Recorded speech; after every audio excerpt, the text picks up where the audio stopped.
Halo Sobat Wellness, apa kabar? Berjumpa lagi di Greater You Podcast bareng saya Echo Santoso. Dan tentunya barengan sama seorang Certified Facilitator dari Access Consciousness Indonesia, yaitu Kak Hedi, yang kita kembali akan ngomongin seputar mengenai self-healing, mental health gitu, dan juga kehidupan kita sehari-hari.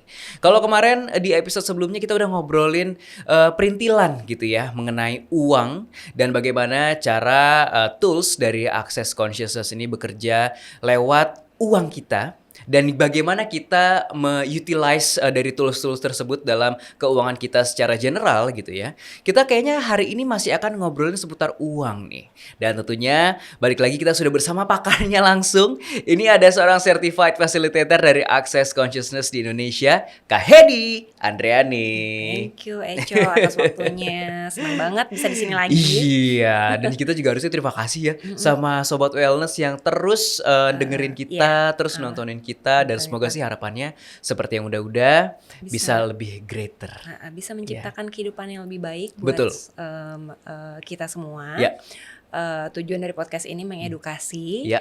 sehingga kalau saya dan Echo bisa, tentunya Sobat Wellness juga bisa ya. Betul. Intinya kalau kita bisa, kenapa lu nggak bisa? Yes. Semuanya pasti bisa ya. Bisa. Tapi kalau di episode sebelumnya itu kan kita banyak sekali ngomongin perintilan uang. Salah satu dia benda ya sebenarnya ya. Iya, Iya uang itu sebenarnya alat ya. Alat. Tapi kan important. Aku mungkin mau share juga ya tentang di episode sebelumnya kita udah membahas tentang kita punya point of view apa sih tentang uang gitu yang membuat itu lebih mudah hadir atau susah hadir ke kehidupan kita. Saya mau share juga satu hal ya tentang entah kenapa saya juga saya pikir ini suatu hal yang wajar kalau kita juga punya point of view seperti itu, dimana kita punya point of view bahwa kalau mau dapetin uang itu kamu harus kerja keras. Kalau mau dapat uang itu kamu harus melewati hal-hal yang sulit di hidupmu karena itu adalah reward kamu. Untuk mendapatkan uang itu, atau mungkin gini, saya dulu pernah punya point of view bahwa banyak sekali orang jadi jahat, jadi orang yang menyebalkan, jadi orang yang dia jadi berubah total karena uang. Jadi kita makanya, tapi di situ saya kemudian menyadari setelah saya ikut kelas akses ya, di situ saya menyadari, ya ampun, kok saya nggak sadar ya, ini adalah bentuk kebencian saya sama uang. Karena saya punya point of view bahwa banyak sekali orang yang berubah karena uang. Banyak sekali orang yang setelah kaya jadi jadi jahat, jadi sombong, jadi nggak peduli, jadi nyembarangin orang. Itu kan point of view ya. Betul. Kemudian saya dapat pencerahan dari kelas-kelas akses bahwa maaf ya, itu bukan karena uang ya. Itu karena orangnya udah begitu aja. Dari dulu watak aslinya begitu, cuma belum kelihatan aja. Uang cuma membantu dia untuk menjadi dia yang aslinya seperti apa, jadi lebih kelihatan gitu. Gitu. Jadinya dulu saya selalu menyalahkan uang, sehingga si A jadi berubah, si B jadi berubah. Dulu dia nggak kaya, kemudian dia jadi kaya. Dan saya menyalahkan uang. Nih gara-gara uang nih, makanya si B jadi berubah. Padahal kita itu point of view yang tidak benar ya. Kita selalu menyalahkan uang. Sehingga apa? Dengan kita punya point of view bahwa gara-gara uang orang jadi berubah, orang jadi jahat, orang jadi tidak peduli, saya jadi kayak ada antipatinya sama uang. Tanpa saya sadari. Saya ada ketidaksukaan. Ini gara-gara uang nih. Uang akan merubah manusia. Uang akan mengubah orang menjadi jahat. Uang akan ya apapun itulah ya, saya label itu. Dan setelah saya dapat pencerahan dari kelas akses, itu bukan karena uangnya. Emang orangnya begitu. Iya, orangnya emang begitu. Dari dulu sampai sekarang ya begitu. Cuma belum kelihatan aja. Gitu. Dari situ point of view saya tentang uang jadi berubah. Jadi dari situ saya yang sebelumnya menyalahkan uang, ya itu bukan uang, itu orangnya aja. Jadi ya saya membersihkan pemikiran saya tentang uang, sehingga diharapkan ke depannya saya lebih bisa receive uang dengan energi yang berbeda ya, dengan rasa yang berbeda, bahwa itu uang nggak salah, uang mah nggak pernah salah, Yang salah mah orangnya. salah mah orangnya, uang nggak pernah salah loh, maksudnya ya semua hidupmu jadi apa kan pilihanmu, gitu kan, uang kan cuma membuat hidup kamu lebih mudah sebenarnya, itu cuma alat doang. Iya betul Gitu. sekali. Termasuk Jadinya, gimana kita cara earningnya juga gitu kan? iya, cara earningnya dan apa ya? Itu tadi sih bahwa kalau kamu punya judgement tentang uang yang nggak bagus karena kamu punya judgement bahwa uang mengubah orang dan kemudian itu kamu rubah, uncreate and destroy, hancurkan dan batalkan pemikiranmu tentang itu. Oke, uang cuma alat doang kok. Gitu. Jadi kita lebih tentang emosi kita tentang uang. Pada saat kita membahas uang, kita rasanya lebih karena orang tuh nggak berubah karena uang, orang berubah ya orang nggak berubah, orang emang begitu aja. Dianya gitu. begitu. Ada, uangnya mah ya udah alat iya, aja. belum kelihatan aja. Iya sih. Belum kelihatan aja. Jadi kayak ya orangnya sih emang begitu, cuma belum kelihatan aja gitu kan. Oke. Tapi uangnya mah nggak salah. Jadi itu membuat saya merubah mindset saya tentang uang. Jadi saya yang dulunya antipati, sekarang jadi ya enggak. Gitu. Ya, iya sih. Uang nggak pernah salah. Balik lagi karena sebetulnya uang ini kan sebuah alat yang sebetulnya di zaman sekarang apalagi itu penting gitu kan. Kalau kita ngomongin uang itu bisa merubah orang atau uang adalah segalanya, itu juga berarti belum tentu benar kan Kak Heidi? Uang adalah segalanya. Kamu light apa heavy pada saat kamu bilang itu? Uang adalah segalanya. Light lagi. Karena nggak tahu ya, kalau aku mikirnya ketika aku punya uang, I feel happy, aku bisa ngapain aja, gitu kan. Tapi ketika aku nggak punya uang, aku sedih, gitu. Tapi itu benar nggak sih perasaan kayak gitu? Kalau benar salah itu kamu sendiri bisa menjawab, Cok. Oke. Kamu sendiri yang bisa menjawab. Tapi mungkin aku akan bisa bantu untuk sedikit menggeser mindsetnya ya, bahwa itu sih bukan uangnya ya. Kamu itu bisa punya kehidupan yang menyenangkan atau tidak tuh kamu yang memutuskan. Yes. Jadinya uang itu adalah bentuk dari bagaimana kamu bisa merasa bahwa hidupmu menyenangkan atau tidak. Jadi memang betul kalau kamu banyak uang mungkin kamu lebih bahagia gitu ya. Tapi coba tanya deh, cek sama orang yang tajir banget gitu ya, yang konglomerat gitu ya. Is it really true? Ya mungkin enggak juga ya. Enggak juga Pada sih. saat kamu juga sudah semua kamu punya, kamu akan selalu menemukan masalah-masalah juga gitu. Dan balik-balik lagi, bagaimana kamu grateful dengan apa yang kamu punya hari ini. Gitu ya. Walaupun kamu juga sudah punya duit miliaran di bank gitu. Tapi kamu gak grateful juga. Itu juga sih. kalau kamu gak happy, ya terus akhirnya ujung-ujung balik lagi duitmu habis, jadi seret cari duit gitu kan. Terus gimana dong caranya supaya kita mungkin bisa lebih happy dalam creating the money gitu?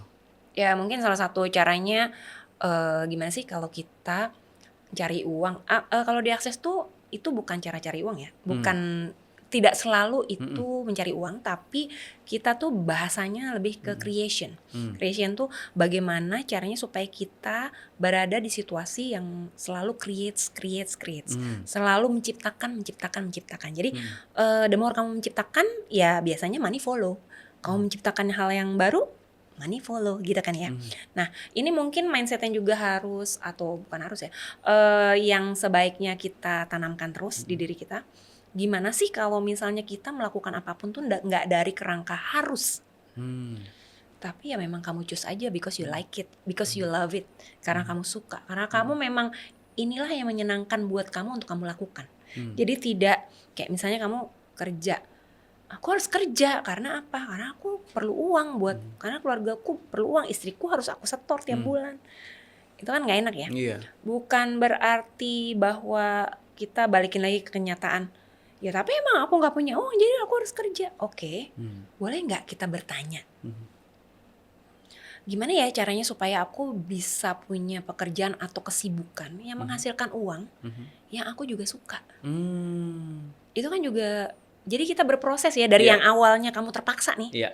Tapi dengan kamu sering bertanya seperti itu, kemudian mungkin muncul kemudian nggak lama kemudian akan muncul pekerjaan, atau kemudian kamu jadi kayak punya awareness, oh wow ternyata ada pekerjaan itu loh yang aku nggak pernah coba sebelumnya, tapi itu sepertinya lebih cocok buat aku. Jadi dengan kamu bertanya, itu akan memunculkan possibility yang mungkin akan mendapatkan pekerjaan atau sesuatu kesibukan yang menghasilkan uang, tapi kamu lebih enjoy.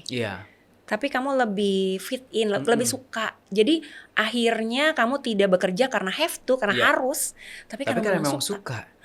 Tapi kamu membuka possibility itu dengan bertanya dulu. Kalau sekarang nggak suka, fine, lakukan aja. Tapi tetap bertanya. Ikutin prosesnya. Karena mungkin memang kamu harus melakukan hal-hal yang nggak kamu suka dulu untuk menyiapkan kamu mendapatkan hal yang kamu sukain. Kan itu bisa terjadi ya? Bisa sih, karena possibility itu tadi ya. Iya. Berarti kalau kondisi misalnya gini, ada orang yang memang dia tuh suka nih sama pekerjaannya dia gitu ya, tapi ternyata lingkungan kerjanya tuh nggak support Kak Hedi. Kayak misalnya dalam artian kalau kantornya tuh nggak banget ya, misalnya toxic environment-nya. Kayak misalnya kolega-kolega kerjanya tuh kayak toksik lah zaman sekarang gitu ya, entah itu bosnya nyebelin, dia teman-teman apa peer groupnya suka backstabbing, itu gimana tuh? Kita nggak pernah menghindari dari situasi seperti itu, tetapi bagaimana kalau kita memulai dari mindset untuk bahwa kita tidak pernah merasa kita jadi korban, victim. Jadinya saya selalu, kan udah pernah dibahas di episode sebelumnya bahwa apa yang kamu pikirkan tentang dirimu itu menghasilkan realitamu. Jadi apa yang kamu pikirkan tentang dirimu juga menghadirkan orang-orang di lingkunganmu saat ini. Termasuk lingkungan teman-teman kerja, termasuk bos, termasuk kekasih, pacar, suami, termasuk rekan-rekan kerjamu ya di kantor gitu. Sehingga balik lagi, gimana ya kalau kamu merubah mindsetmu tidak menjadi korban. Tidak menjadi korban tuh begini. Jadi kamu nggak pernah berpikir bahwa orang tuh, kamu adalah orang yang baik, mereka jahat, dan kamu adalah korban dari kejahatan mereka. What if jika kamu berpikir bahwa ini hidup saya, ini saya mengendalikan, saya yang berhak menentukan hidup saya akan bagaimana dan akan seperti apa. Kalau kamu punya kerangka seperti itu, kerangka berpikir seperti itu, kamu akan selalu tahu apa yang harus kamu lakukan pada saat kamu menghadapi orang-orang yang seperti itu. Yang kamu bilang toksik lah, kamu bilang manipulatif lah, kamu bilang bos yang nyebelin lah. Kamu akan selalu tahu apa yang harus kamu lakukan untuk menghadapi situasi-situasi sulit seperti itu. I see. Gitu.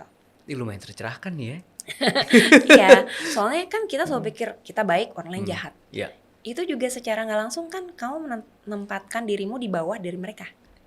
Karena kan mereka jahat nih, aku yang baik nih. Sebagai victim gitu. Sehingga terus akhirnya apa? Yang terjadi ya begitu, karena kamu mikirnya gitu ya. Kamu akan selalu jadi victim dulu gitu. Nah sekarang dirubah aja. Mindsetnya dulu. Ini aku bukan victim, aku nih adalah nakoda hidupku. Aku adalah pengendali hidupku sendiri.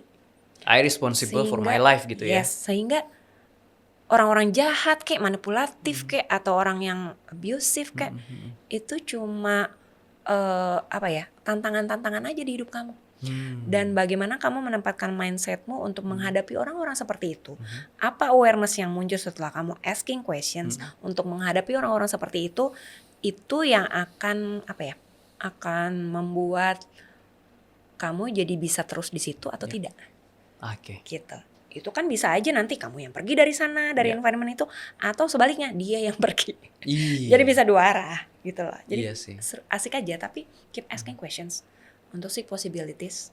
Apa yang works buat kamu, apa yang mudah buat kamu, yang enak, yang nyaman.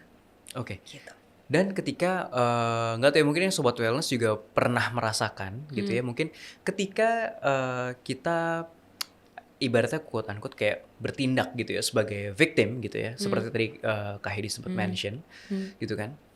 Banyak dari victim-victim ini yang biasanya mereka lebih kayak holding back gitu ya, kayak mundur, nggak maksudnya bukan membiarkan hal tersebut terjadi gitu ya, kayak ya udahlah, ya berarti kerjaan gue beres, gue suka sama kerjaan gue masih terima gaji, and then I go home gitu.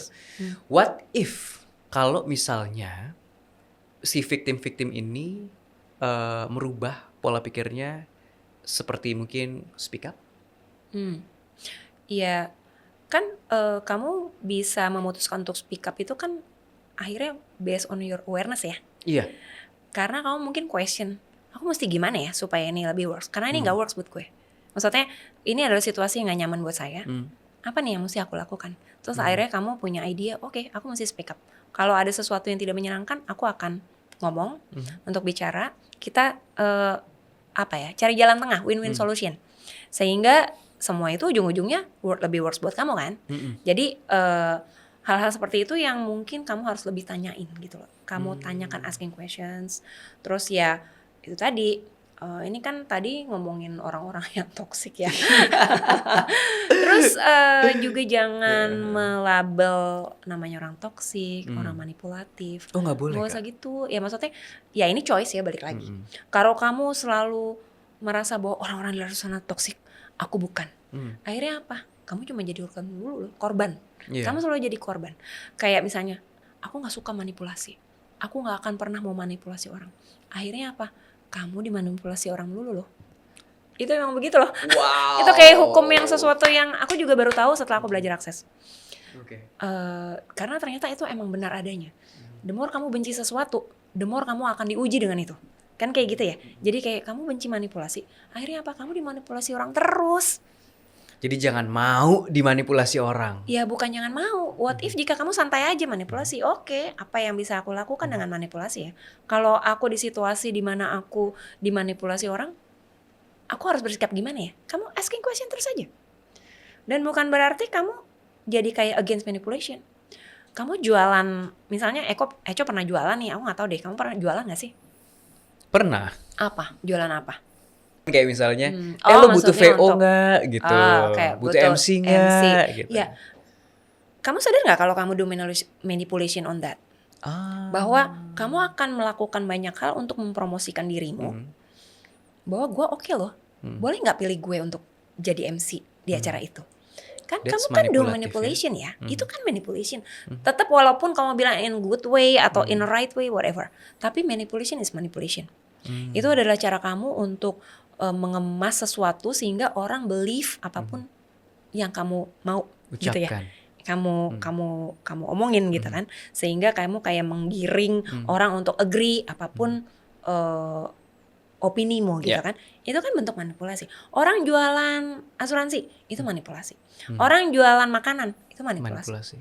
Gimana caranya supaya orang akhirnya memutuskan untuk aku beli di toko ini daripada toko itu, padahal sebenarnya barangnya sama. Iya. Harganya juga kadang-kadang beda ya, tapi entah kenapa kok aku lebih milih yang mahal ya, karena aku lebih serak aja. Itu kan juga manipulasi. Cara bahwa penjual itu melakukan hal-hal sehingga orang lebih membeli ke toko dia dibanding toko yang lain. Jadi boleh nggak kita melepaskan label tentang manipulasi itu negatif? Karena kalau kamu lebih berdamai dengan itu, kamu lebih less atau lebih tidak dimanipulasi orang. Tapi kalau kamu semakin benci itu, kamu biasanya malah makin sering ketemu orang yang manipulasi kamu. Gitu. Oke. Menarik ya. Itu buat tempat kerja ya. Iya. Salah satu. Ya hal-hal itu terjadi di mana aja sih. Tapi kan kalau di tempat kerja kayak lebih relate gitu ya. Karena banyak sekali ya orang-orang yang seperti itu. Betul sekali Kak Hedi. Kita juga tanpa sadar melakukan itu. Tapi ya itu tadi, mindsetnya lebih relax aja lah tentang apa sih manipulasi gitu. Karena pada dasarnya kita juga melakukan itu loh. Dengan cara yang berbeda. Dengan Gak cara yang aja kita ya. Ya, ada yang mean, ada yang dengan cara yang nice atau apa. Ya balik-balik lagi ke life value kamu ya. Kamu do manipulation tujuannya apa? Kalau memang, kalau menurut saya nih ya, kalau memang tidak membuat tidak menyakiti orang, tidak membuat orang di situasi yang sulit, I think it's fine. Tujuan manipulasi adalah supaya tidak membuat dirimu jadi lebih bonyok lagi karena kamu selalu dealing dengan orang-orang seperti itu di hidup kamu. Gitu. Oke. Kita akan kembali setelah pesan-pesan berikut ini. Gue nggak tahu nih ya. Setelah kita ngomongin manipulatif gitu ya, gue tuh kayak terlintas sebuah pertanyaan gitu mengenai orang yang manipulatif gitu kan. Kayak biasanya orang manipulatif ini kan dia agendanya tuh banyak gitu ya. Apalagi kalau tadi kita ngomongin di tempat kerja gitu. Nah, gimana caranya kita bisa compete with those kind of people, atau kita bisa handle orang-orang yang manipulatifnya tuh atau ambisinya tuh lumayan besar? Ya, aku sih biasa saran kalau misalnya kamu sense ada hal-hal seperti itu, banyak hidden agenda, kamu bisa bertanya, apa yang spoken unspoken lies here? Itu artinya apa ya? Apa hal-hal atau kebohongan yang terlihat dan tidak terlihat di sini? Yang kayak terucap atau tidak terucap. Jadi yang kamu tahu dan kamu tidak tahu. Diharapkan setelah kamu bertanya seperti itu, kamu akan bisa ngelihat kok agenda-agenda orang-orang itu seperti apa. Kamu akan kayak punya awareness bahwa apa sih yang perlu kamu tahu untuk karena ini kok kayak aku kayak sense ada something fishy gitu ya, atau tapi kita masih nggak tahu tapi nih. kamu kan masih nggak tahu. Iya. Jadi kamu tanya aja seperti itu, apa sih spoken unspoken lies here? Apa yang terucap atau tidak terucap, yang belum kelihatan, untuk aku tahu. Sehingga dengan kamu tahu, kamu meminta hal seperti itu dan kemudian next kamu akan ditunjukin, kamu juga punya awareness untuk bisa ngelihat agenda apa sih yang dia punya gitu kan. Sehingga kamu juga dengan begitu kan kamu jadi lebih mudah bermanuver ya. Kamu mesti gimana, kamu mesti merespon apa, apa yang do and don'ts-nya kamu lebih tahu gitu loh, menghadapi orang-orang itu. Jadi intinya jangan pernah dihindari orang-orang seperti itu, karena orang-orang seperti itu selalu ada di hidupmu. Selalu ada, dan kamu nggak bisa melabel itu hanya ada di tempat kerja. It's everywhere gitu kan. Tapi dengan kamu relax dengan ya udah sih gitulah, emang orang ya begitu, semua orang begitu. Ya kamu juga bisa bilang, aku juga kadang-kadang begitu gitu kan. Aku juga bisa asshole loh kadang-kadang gitu kan. Jadi ya udah santai aja. Jadi ya intinya moment by moment kamu asking questions untuk cari apa awarenessmu untuk overcome this. Gitu. Jadi balik lagi tadi kayak ketika kita mau ditunjukin gitu, kita asking lagi kan, asking question kayak tunjukin dong the spoken sama unspoken lies. Apa nih yang aku belum tahu kan intinya. Spoken and unspoken. Ya even though kadang-kadang diucapkan tapi itu lies. Ya lo tetap ngelihat gitu. Jadi lu bisa lihat itu semua, yang diucapkan maupun yang tidak diucapkan. Kebohongan-kebohongan itu kan bisa lihat. Jadinya kamu bisa, ya kalau udah gitu terus apa kan gitu ya. Tapi kalau nggak tahu kan ribet gitu kan. Nah tapi kalau kamu asking untuk, aku dikasih tahu dong lies yang diucapin atau yang tidak diucapin. Walaupun diucapkan still lies anyway gitu kan. So you know, kamu mesti ngapain. Gitu. Tapi memang kalau kita ngomongin workplace gitu ya, atau tempat kerja, itu kan nggak bisa dihindari deh yang namanya drama-drama perkantoran gitu lah ya, Kak Hedi, entah itu di kantor, entah itu mungkin di freelance gitu, entah di mana gitu ya, pasti akan ada orang-orang yang emang ngehe aja gitu kan, yang ambisius ya kan, yang kompetitif gitu ya. Benar itu nggak bisa dihindari sih, karena memang ada beberapa cerita juga dari teman-teman aku di kantornya gitu kan, kayak kok ada ya orang yang di depan kita tuh baik, tapi ternyata kok di belakang kita jahatnya minta ampun. Seperti dia ngomong yang enggak ke atasan, taking credits, gitu kan. Atau mungkin ternyata di umurnya mereka yang ternyata masih jauh di bawah kita, tapi justru mereka melihat point of view dari mereka tuh kayak, kita tuh sebagai bloker dia ya, apa gimana sih? Jadi kayak banyak banget drama-drama kayak gitu sih Kak Hedi. Nah, untuk menyikapi orang-orang yang I don't know seperti itu, dari dirimu point of view-nya? Balik lagi sama kayak yang tadi, itu kan basically juga orang-orang yang penuh agenda ya. Nah, tapi sadari bahwa ya semua orang itu kan punya cara ya untuk reach tuh mencapai dia punya goals, dia punya tujuan.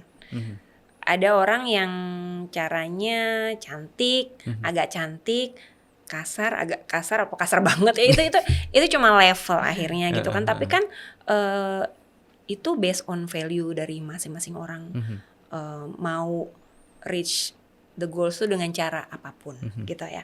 Dan kita juga nggak bisa menghindari orang-orang seperti itu kan. Jadi ya balik lagi, asking questions untuk selalu dapat pencerahan. Kamu mesti bagaimana dalam menghadapi orang-orang seperti itu gitu. Tapi aku kalau mau highlight tentang kompetisi ya, di Akses itu jelas disebutkan ya, dari ilmu Akses yang saya tahu, itu nggak ada loh namanya kompetisi. Nggak ada. Maksudnya kita tidak usah melabel bahwa kompetisi itu sesuatu yang apa ya? Kamu kan bisa dibilang, aku sih bisa ngomong bahwa itu kayak bentuk kita mengecilkan diri sendiri ya. Kita selalu membuat parameter, parameter bahwa oh, gue kalau mau jadi yang keren itu harus lebih keren dari si itu tuh, si A, si B, si C gitu kan. Itu artinya apa? Terjadilah itu namanya kompetisi. Bagaimana jika kamu tidak harus membandingkan dirimu dengan orang lain sebagai parameter hidupmu, tapi bersinarlah, kasarnya tuh bersinarlah menjadi dirimu apa adanya dengan asking questions, sehingga kamu bisa dengan setelah kamu bertanya, kamu bisa melihat possibilities kan. Jadi instead of kamu membandingkan dirimu dengan orang lain, ya kamu work out aja dengan possibility kamu setelah kamu bertanya gitu. Sehingga kamu memaksimalkan power dan potensimu tanpa perlu kamu membandingkan sama orang lain. Karena kan kamu ya hargailah dirimu as you are. Kamu tetap keren kok apa adanya dirimu gitu loh. Tapi kalau misalnya kamu membandingkan dengan orang lain, ininya nggak enak ya. Apa kayak feelsnya, kenapa sih aku harus mempunyai pembanding untuk menjadi diri saya apa adanya? Boleh nggak sih kalau saya jadi diri saya apa adanya, sekeren yang saya bisa, tanpa harus membandingkan? Iya sih. Gitu. Karena kayak aku sempet lihat atau baca gitu ya, kayak setiap orang itu kan timelinenya berbeda, gitu. Kayak siapa tahu orang itu ada usaha-usaha atau ada proses-proses yang sebetulnya kita juga nggak tahu gitu kan, sampai dia ada di posisi tersebut gitu. Jadi ya memang balik lagi, kita tuh harus berjalan atau berproses dengan timeline kita masing-masing. Gitu. Sehingga juga biar gimana pun orang tuh prosesnya berbeda-beda, orang itu caranya berbeda-beda untuk mencapai sebuah goals atau tujuan. So are we? Iya sama. Kalau Eco sendiri pengalamannya gimana di kantor? Ada nggak yang mungkin bisa dibahas di sini? Tentang apa yang terjadi di workplace-nya Eco yang bisa di-share ke sobat wellness di sini? Ada sih, cuman kayak kemarin itu kan ya namanya kerja di startup ya, Kak Hedi kan. Kemarin akhirnya terjadi sebuah nightmare yang mungkin ini juga paling ditakutin sama orang yang kerja di startup gitu ya, which is winter alias layoff gitu kan. Terus timku itu kehilangan 4 orang. Jadi kita satu tim itu ada 8, yang di-cut itu setengahnya. Ya pasti kita devastated lah ya, kayak most of our colleague gitu kan bisa gone. Tapi akhirnya ya sekarang aku termasuk yang di-keep. Cuman di situ aku akhirnya melihat dari the other side of point of view, kayak alhamdulillah masih punya pekerjaan gitu kan. Walaupun kerjanya nambah nih. Oke, jadi dulu Eco gajinya tetap segini, tapi kerjanya 1, sekarang kerjanya lebih dari 1 gitu ya? Iya, kerjanya sekarang ada 3. Jadi kerjaan 3 orang, yang ngerjain aku, gitu. Makanya jadi kayak, tapi ya disyukurin aja ya. Ya boleh nggak aku tambahin bahwa nggak sekedar bersyukur udah oke gitu ya. Maksudnya kamu udah bersyukur, udah benar banget, udah bagus banget. Tetap bersyukur bahwa kamu tetap masih punya pekerjaan. Tapi di lain sisi kamu merasa, waduh kerjaanku tambah banyak ya gitu kan. Gaji tetap sama nih. Ya aku mungkin boleh tambahin nggak tentang what if jika memang ini adalah proses kamu loh. Kamu kan nggak tahu nih, kamu kan tetap kita udah share bahwa untuk ke depan itu kita still asking question terus sehingga kita dapat possibility baru. Nah, bagaimana jika kamu melihat dari point of view ini? Aku nggak tahu nih aku ke depan mau jadi apa. Tapi dengan aku lebih banyak pekerjaanku, aku kan jadi skill aku nambah ya. kamu melakukan sesuatu yang kamu belum pernah lakukan sebelumnya. Sehingga bisa dibilang kamu akan punya skill baru. Dan bagaimana jika kamu melihat itu sebagai sesuatu prosesmu untuk kamu menemukan pekerjaanmu lagi yang baru di masa depan. Aku nggak tahu nih, are you still in the same company atau bukan? Gitu kan? Bisa jadi kamu untuk dapat promotion, gitu kan? Karena ya memang untuk get the promotion kamu harus punya skill A, B, C, nggak cuma satu doang. Gitu. Atau mungkin keluar dari situ dapat pekerjaan lagi yang baru yang lain, yang memang lebih relate dengan apa yang kamu lakukan tapi gajinya lebih baik. Itu kan semua yang kamu nggak pernah tahu. Tapi kalau kamu asking questions, kamu akan selalu create possibility itu untuk ujung-ujungnya kamu tetap nyaman dengan pekerjaanmu. Tetap nyaman and still create more money. Itu sih yang nomor satu, nyaman. Kalau kerja udah nggak nyaman, itu udah aduh, moodnya out-outan pasti. Asking question kalau nggak nyaman, ini nggak works buat saya. Apa ya yang lebih works buat saya? Apa yang mesti dirubah di sini sehingga saya bisa lebih works, melakukan pekerjaan saya dengan lebih mudah, lebih apa yang kamu minta deh, lebih punya teman-teman yang kooperatif, lebih punya bos yang juga lebih suportif, yang kayak gitu-gitu tuh kamu boleh bertanya terus. Karena kita nggak pernah tahu apa yang terjadi ke depan loh. Tapi Kak, bagaimana dengan my other colleague yang lain yang kena layoff gitu kemarin? Gimana ya? Aku sih ngeliatnya kayak ya kasihan sih maksudnya. Kamu sedih juga gitu ya? Pasti. Jadi kayak kehilangan temen yang maksudnya levelnya juga udah bukan temen sih sebenarnya ya. Kayak keluarga kayak keluarga, karena tiap hari kita ketemu dia gitu di kantor kayak. Jadi motivasi buat ke kantor ya apa? Ketemu mereka gitu. Dan sebenarnya yang di layoff bisa jadi kamu juga kan kemarin ya? Nggak bisa harus jadi, mereka gitu ya. Maksudnya jadi. kebetulan kamu stay dan bisa jadi kamu yang di layoff.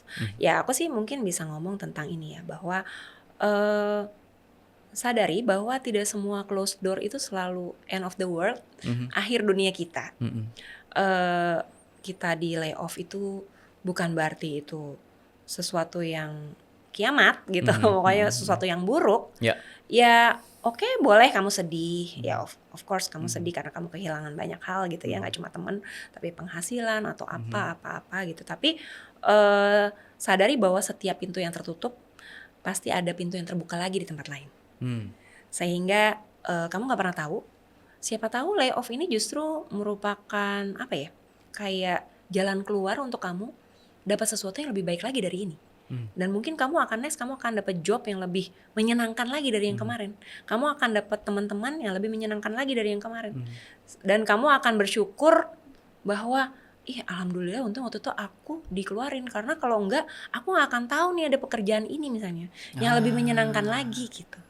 Jadi tidak pernah ada yang salah kok dengan semua situasi hidup manusia gitu kan. Kalau Echo yang di layoff pun ya punya kerangka berpikiran seperti tadi aja, langsung bertanya apa yang mesti aku lakukan sekarang ya supaya aku bisa dapat pekerjaan lagi soon yang lebih menyenangkan. Atau mungkin kamu bisa berpikir bahwa oh iya ya aku di layoff, oke aku jadi lebih bisa melakukan hobi aku. Karena dengan aku lebih bisa sering melakukan hobi aku lebih happy. Dengan aku lebih happy, aku jadi kayak ya udah kayak semangat aja mau ngapain juga, kayak selalu asik aja gitu. Even though kamu nanti dapat pekerjaan yang mungkin biasa aja, tapi karena kamu sering melakukan hal menyenangkan buat dirimu, kamu merasa itu semua keren, semua itu asik. Mana tahu dari hobi. Iya, dari hobi jadi duit lagi. Bisa jadi duit lagi. Yeah, it's many things. Iya sih. Banyak possibilities. Possibility-nya banyak sekali memang. Iya. Jadi ya itu tadi, tidak pernah ada pintu yang tutup. Tutup, oke, fine. Cari yang terbuka lah. Cari yang menyambut kamu lah. Kalau yang udah say goodbye ya udah pasti ada new hello kan. Selalu begitu ya. Luar biasa Kak Hedi. Oke. Berarti kan banyak banget nih ya hal yang bisa dilakukan ketika kita ngomongin tempat kerja, kayak yang tadi kita udah obrolin nih Kak Hedi. Tapi dari sisi lo nih sebagai certified facilitator dari Access Consciousness di Indonesia, Kak Hedi, kalau boleh share kepada sobat wellness yang lagi nonton atau lagi dengerin sekarang nih, apa aja sih tools yang bisa mereka gunakan di tempat kerjanya? Iya, in short sih aku bisa sarankan Access Bars. Jadi dengan access bars, kerumitan-kerumitan yang nggak penting yang masih tersimpan di dirimu itu bisa dilepasin, sehingga kamu jadi kayak punya ide baru, kreativitas baru untuk melakukan hal-hal yang membuat hidupmu expand, membuat hidupmu lebih baik lagi. Mau itu pekerjaan baru atau stay di tempat yang sama, tapi kamu membuat yang sekarang ada tuh menjadi lebih menyenangkan. Lebih greater gitu ya. Kita bisa do access bars. Kemudian di Asana juga kita bisa offer yang namanya one-on-one facilitating ya. Jadi kayak life coaching. Jadi dengan CF ya biasanya itu, which is itu kebetulan saya gitu. Jadi apapun masalahmu bisa sharing dan dari situ kita bisa pakai tools seperti access bars atau tools akses lain seperti body process atau tools lain seperti facelift ya, sort of things itu tergantung permasalahannya. Tapi pergi ke Asana bisa at least sharing atau melepaskan dan kemudian ya itu tadi dapat pencerahan dari tadi yang kurang lebih seperti yang kita bicarain gitu, karena kan kita nggak pernah tahu juga ya mereka masalahnya apa gitu. Iya, kan. betul sekali. Jadi lebih tajam lagi ya, karena tiap orang kan pasti permasalahannya beda-beda. Iya, jadi lebih tajam solusinya. Bener sekali. Gitu. Nah, kalau misalnya Sobat Wellness mau main nih ke Asana Wellness Studio, kalau boleh di-share lokasinya di mana, Kak Hedi? Nggak, lokasi kita di Pondok Labu, Cilandak, Jakarta Selatan. Nah, tetap South Jakarta ya. Jadi anak-anak Jaksel mungkin kalau ada permasalahan di kantornya atau pengen di bars langsung sama Kak Hedi atau ikutan kelasnya, ikutan atau kelas juga bisa. Bisa aja langsung hubungin Kak Hedi atau langsung aja DM miminnya Asana Wellness Studio. Ya, jadi kalau mau follow Instagramnya atau social medianya langsung aja cek asana.wellness.studio. Kak Hedi, terima kasih. Sama-sama Eco. Kita ketemu di episode selanjutnya ya. Oke, terima kasih. Sobat Wellness, jangan lupa untuk follow, like, comment, share, dan juga subscribe Greater You Podcast kalau kamu suka sama konten hari ini.